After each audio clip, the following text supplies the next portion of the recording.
दोस्तों, आपके लाइफ की बागडोर आपके हाथों में ही होती है। आखिर क्यों आपकी लाइफ में इतने उतार चढ़ाव आते हैं? ये सब आपके ही द्वारा डिज़ाइन किया होता है। सिर्फ आप ही ऐसा विकल्प चुनते हैं।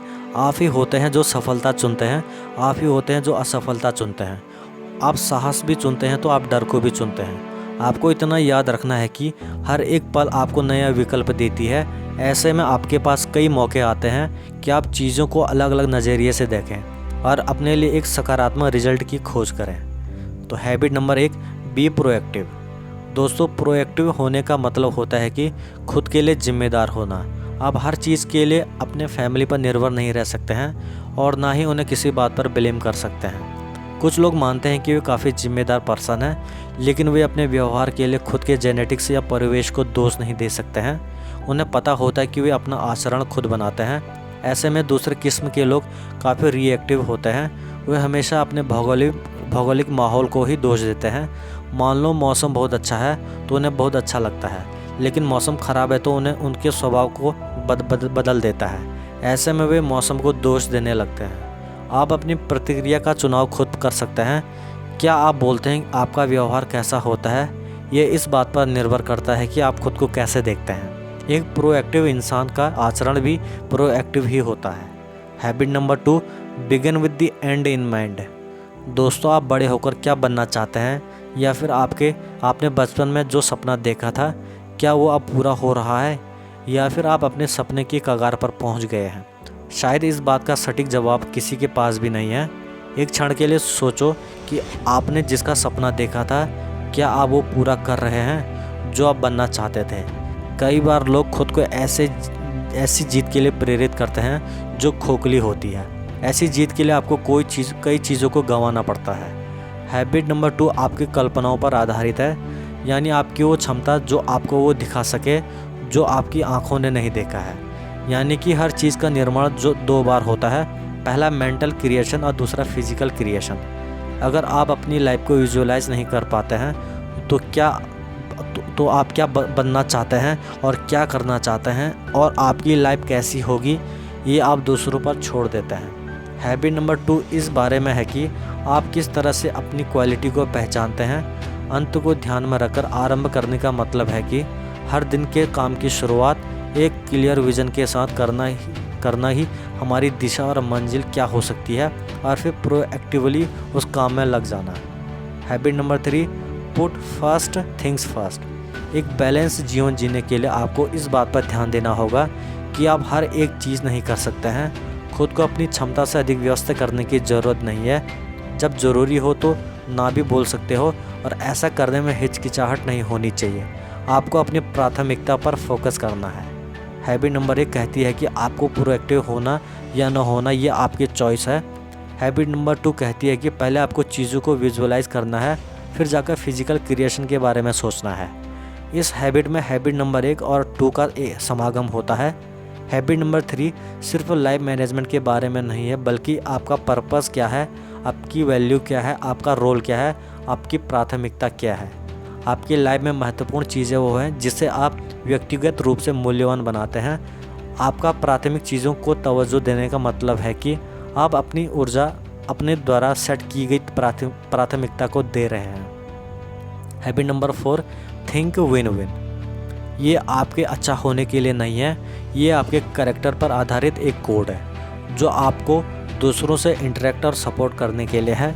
हम अपनी दूसरों से तुलना और कंपटीशन करते हैं और अपनी और दूसरों की सफलता असफलता को भी देखते हैं, और इस तरह हमारी लाइफ जीरो सम गेम की तरह बन जाती है।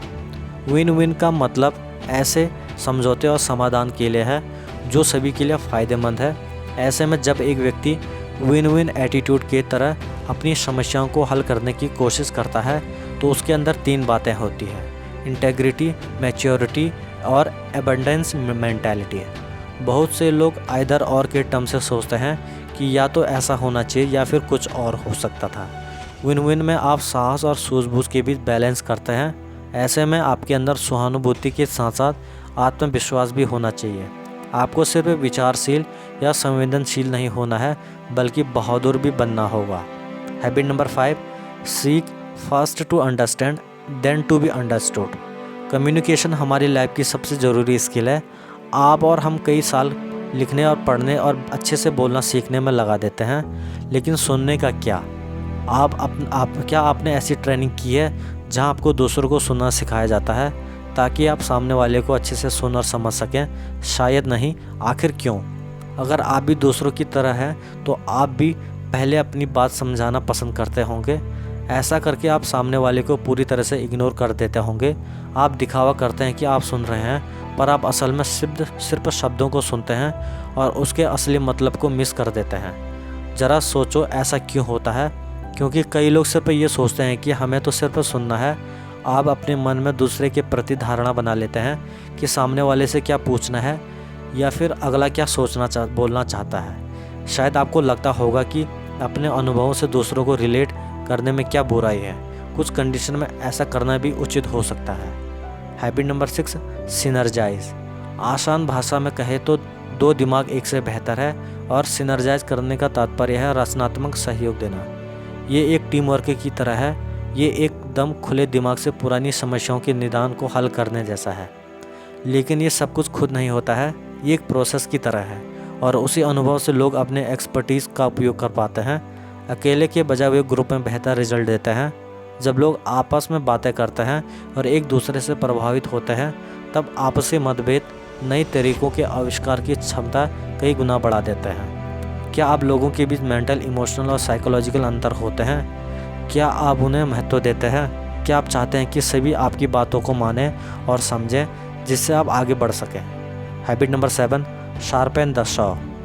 इसका तात्पर्य है कि अपनी सबसे कीमती संपत्ति यानी खुद को सुरक्षित रखना, जो आपके लाइफ को डिज़ाइन करे और आपके जीवन की 4 चीज़ों फिजिकल, सोशल, इमोशनल, मेंटल और स्पिरिचुअल में आपकी मदद करे। जैसे जैसे आप खुद को सुधारेंगे, आप अपने जीवन में बेहतर बदलाव ला पाएंगे। शार्पन द शॉ आपको तरोताज़ा रखता है ताकि आप बाकी के 7 आदतों को सही से प्रैक्टिस कर सकें। ऐसा करने से आप चुनौतियों को फेस करने की क्षमता को बढ़ा लेते हैं, नहीं तो ऐसा किए बिना आपका शरीर कमज़ोर पड़ सकता है। आपका मस्तिष्क प्रोसेस करना छोड़ सकता है, आपके इमोशन ठंडे पड़ सकते हैं, आप स्वार्थी हो जाते हैं। ये एक सही बात नहीं है। आप अच्छा महसूस करें, ऐसा खुद नहीं हो सकता है। आप बैलेंस लाइफ जीने के लिए, खुद को ऊर्जावान करने के लिए वक्त निकालना, ये सब आप पर निर्भर करता है। आप खुद को पुनर्जीवित भी कर सकते हैं और एक नए दिन की अच्छे से शुरुआत कर सकते हैं, या फिर वैसे भी उदासी के साथ उठकर दिन को गुजरते देख सकते हैं। बस इतना याद रखें कि ये जीवन आपको एक बार रिन्यू करने का मौका ज़रूर देती है। बस आपको ज़रूरत है तो डिज़ायर, नॉलेज और स्किल की।